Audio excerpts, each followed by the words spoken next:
Gwa menyam de kondi al ner gwa ni dial antanatin along right away ka community mala community kuba ena gwa titino chabarar ka roi mugoro ko balar community dan ryan la de jenen ala kon ala jikuba ka kondor mi engut parties ko ngagate ka party me ke tanga ka party me ka kondor mi chala dor kuba ena gwa tarantino ngay je gwa ku amadar lonka jewo la de ni jaga kuba tele gwa do dien mi dir dor merje e bien angtin mi ger kuba ka gwas ne me che joy chi kuma me la kuma so Sudan che jien che doran che mak chana ta ke da katen konen wit kon ka ko da doran iderlat che ta karam guje ko da na nyen che ta karam guje ko china da nyen ena dor chane gwi kanti diali che ka kentro enran gwiye katan gwi da gwa ka dor madong da ngwani jeno enjenen gweje chiti ngwana kan charo dien balat me chi ku me chup re lo ka walgak che chwas che na joy dor an wano chi community la community walgak che jien che roba chi ku me lo do man me chi ku me jien che rat ka ku bo kier me chi ku me chup ka ku bo kiero che wota ka ku bo kier chi na pot chi nei te kon te guje gwa ko wuna de ngwan mal aram kel ka nei te la deno den ja ku menyor chi ta na zan tan communicate le chawo ku yete go man me chawo tin ko kor gwal ka kor cha je ku ba kor ba ter man me cha kor ab tere cha ku me metre cha joy me cha ju chi na lunchen nei te joy kare ta gad kontin but ta nei kokien ti la jur ti che ka meta jebene kana jang ka doren kokien ta gatin min nyei naw ka ke dare joy gwa ko nyei ni kuma ke chap te la kie ke kuma ai wet ta ka kub ka nei da nakai chang ba ta gad kon ba ona grede ba joy gwa ko e kuma ka nei ro mat kuma ti chika ne kon karodien ti chang ne me chi lia chi dit chi ne kon chi ka man tin along den nei te kon te kwal no e kum me chi kum jien ka ko ba mo along tok te ka gwam la goro ba latin me chi kum me che jien ka ko ba nei de cha na ka kum ka ko ba wan ke long along ti me de kum ni je gwa ko me chama ku len na me bakatare balat da te ti jeng da lat ka ko be chang chi pon de bo ka ko be de ngal ngal ken ngai kon bom kum awano ke wo to kon kana bo ti jeng ya gwa ko en wo chi na nyen chalo no ele de doran la dorun der ye kui cha do do ti na nan dong de la ngwan jen cha bo gui ngai kon jong le ra ma ka je gadan e chang be te ti jeng ke balat ka kon te ka gwa ba ko da mo gwa da lat che ba gwi en wo mu wa ko no bi na lo ka ko ba tin bi liya bedit de ku mo longa gang cha de longa gang ba de liya da ta wano de da do da ta wano e chang chi wona ken bo cha longa ka ba ken chang ba ga lo nyo ju de ko be de ku nga so me cha gwi den cha je gwa ko ke wo ba jo gwa ko en ara mata ko me barogang bo ko mu wo joy ko be che kan che te la lang tin ki security jong le che da che gor ko beramela commissioner de be nyoko wien be nan ka ko bo wes etele je ayu te te ano dar joy chap me da gwa ka je ko de ko bo we ki dar ngot ka me te be da de na chen tin de wes de commissioner la dun ku me da te tin dare joy wano ko an kuma ngoda ba ka kub en wo chi ku me jo che chap mi che kana mo che chap cha commissioner cha nang re lo kara den ndam che jo ko emi en ta da ne cha ju ni ku mu ki che la mi gui kon che chan ta ka bom do dien mi che ta ka kon mi che de ku me der ke lwang ya bedora ne be ngar ki e bi choi mi di de le ka kon kara mu ku je long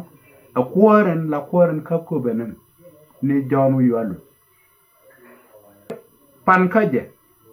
ti wi wala right a jani che ji ko ba west te ti lo cham kel ka garnya lew tin la ne ka bo mi cholo ro de yu kuor ti che ko wona che ko mu 24 hours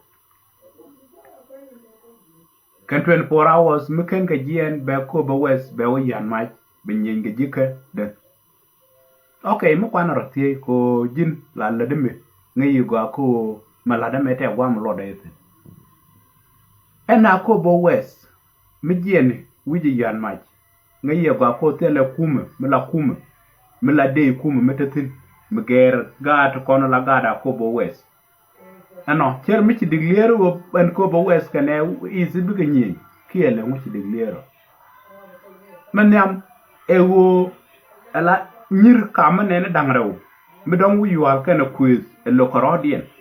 ciemi dir community dir jacob wo ka meskeje quiz e chang cha kor kap ka ko bo west entam mi cha ngai kor mi di da ngot mi cha bu lo ngaken dar ji ndar wo ka wat mi cha wo ka wada korodi ko wadan kwarka di alkan tin ano tel gwam de ku de merje tine wi wal aba waba ku ba le na che ga ta da ne cha ngang ne ka gade me nyin ko reda e mulu nu mi ka ba kor ka west ngi ye wonye ni din ka community mala community a ko bo west mala cha to la cha kub merewde e wo en ko ba metana tinon tame tele punishment mi cha balele kum men yam cha mana dam ni cha ga palwo nyan kulta ne ke obri be yor man do dien e wo chi cha cha ro den pat pen chi lo la ni ki okay mu ku la re me wo ro de nyako wote gwa de den banong kor ka janon ken taro ko ngai kone ken mana dam ne mo wo ko mo ta ke gwa mi jen ga tin chi ga jen rar bi ko kul wo ka ku jen ga ka jube kon ka tan en wo yi ka wo bi ko lo mi cha ko la ne me wo mi chi ku digleren ko bo mo ibe kor bi ka ko bo we cha ko en ko be cha gwa kur manadam ni ka ku chung tel manadam bo ko ken cha de ka kam mi la gwe ran wo bi nga gwa ko manadam da ta daru de zon je je ne dir ka kam mu cha mandong e wo en ko be me cha ra pal pe ne ku me je ko la re kwa gwa kur a ku jien kariya a webo amudir jetina madir lonka kuyi ka mi che kanam lengu kon ala mite ka kuor mi che jin la te gwa ma bai lote la te gwa ma dong dir chono dir yala elen tama dare joy wi wan che en wo en ta support ma kwa ila support ka jam ke de joy ka je gwa ko de je che chon ka elga chap te gwa ma be kuisi ko mi be chop ko en baro de nyoga je en bo ka ko bo wes iba ko ro nyok tere ka ngu bom mai wo jene wene medan ko chanke meter ga ko we ki mi cha de mer maintain ko na yo tel gwa mi je kwa tere ko so mi chi medan chi ko na lo ke na cha lo men dong de na ro den ko nyok ko ji la pen la ni wo la re mi cho gwa me ne wo ni der wo pe ni ko teram la ku bom mi cho ente me wo men la di me chalo wo ben ka benda dien mi chi ku me wa el gare na me kwane mo ipe dir mo le ko kuide irundi ro bar de cha pen kono la cha ko be de lo chui ke mai kel me le din me ngi yu cha le ne de ne me de wo no so na no kon gare lar na to cha ba ko bo wes me te ka mo cha nong nu ku nya lew ke cha nong nu ku me chot te kia ba je kan je gwa ko en obi ga chen mala ngwane jen ko wo baro dien wit midong cha ka kore yo ba kasara dien bere mite ka we se chi ko ka is en issue nong de na kun nyok nan tun le ngu wa nyok gur ka kamo ka charo den fal pin ka we so ka nga agani royeme la du yu ala me ba ko ro da nyawo ka ko bo we ya ko bo we me nen ne yen ka ku ka tan nap changi kwai ka dwel wa le ka biri na wa ba kan wan e wo lat kan ka ku gan ken kan man ken ke wo bu ga ju ci kana lat ka wo mi chalu ku nya le amani jin bo jira ma do diena nong ku wi wan sa pod ngai ne ga ku en katara me na ndong bro len mo jo ci na wo ka wes lat kan je ka community ya ko bo we cha la ni je ka ku nya le ko ku ponde dare ji ndar wo ka wa dare wo te ka wa de cha to kon cha ro diena ma ro le bo chen ka wa de ka kon cha bo ka je ko bo we ka ta do re ne u te kana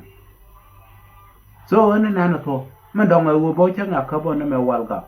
mita de dan yan ka wa ci chap tin la chap tin ko ku me la yu te le de ko woni chap de ko rote en chap ci ka ta gwa me biga ta tin bang wam ter wam ba logistic business de ko wode ka bo wala de ro de nyok riet cha mu ku le de ku me ta ka wa de ro lo nyok ben mi cha long ka ba cha jo yo long ni so ni kon la lar na ran kai rai la du yu hal me kai la ngi pek chunga du ci mi dong mi dai wanang rei ye bela so malada ani kon en malaranam la dia ke wo bi ko be bagwa mi la dia ke wo ko be bagwa la gwe no wo gara mi che chop kale bola men mi de ko nang rei mi de manadam ni de ka nga de lara ba ko be che kwa gwa ko ri manadam ni chu de na chu manda dien ne ku mi je ko lar ko che kwa gwa ko abogo wana baba ne bana mi bire ngam chang tele de mo bana long ni je so en ka kon ako bo wes mi te diga akate akanyu mi to ko kur mi tere bala tere jom kwa bo kur e cha pen nyu keto nyong nei ka kan ko so en jen ta nan bro da person an kan bang